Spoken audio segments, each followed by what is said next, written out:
The nature of jnanis and vijnanis. The jnani reasons about the world through the process of neti. Neti. Not this. Not this. Reasoning in this way, he at last comes to a state of bliss. And that is Brahman. What is the nature of a jnani? He behaves according to scriptural injunctions. Once I was taken to Chanak and saw some sadhus there. Several of them were sewing. All laugh. At the sight of us they threw aside their sewing. They sat straight, crossing their legs, and conversed with us. All laugh. But jnanis will not talk about spiritual things without being asked. They will inquire, at first, about such things as your health and your family. But the nature of the vijnani is different. He is unconcerned about anything.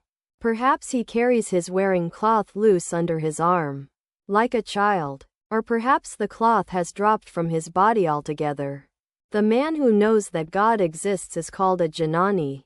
A jnani is like one who knows beyond a doubt that a log of wood contains fire. But a vijnani is he who lights the log, cooks over the fire, and is nourished by the food. The 8 fetters have fallen from the vijnani. He may keep merely the appearance of lust, anger, and the rest pundit. The knots of his heart are cut asunder. All his doubts are destroyed. Master. Yes. Once a ship sailed into the ocean.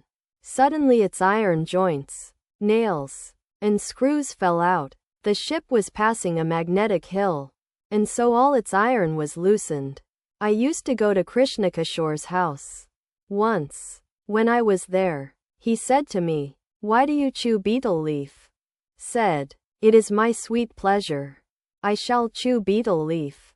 Look at my face in the mirror, and dance naked among 1,000 girls." 6. Krishnakishor's wife scolded him and said, "What have you said to Ramakrishna? You don't know how to talk to people."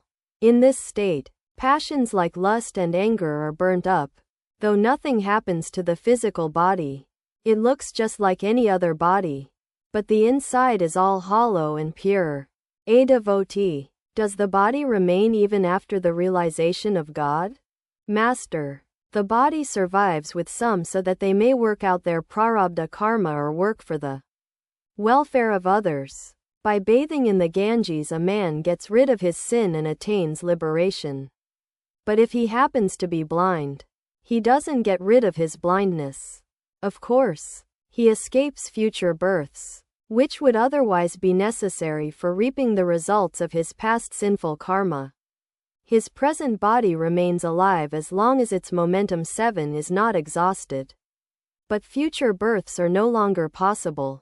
The wheel moves as long as the impulse that has set it in motion lasts. Then it comes to a stop. In the case of such a person, passions like lust and anger are burnt up. Only the body remains alive to perform a few actions. Pundit. That is called samskara. Quote,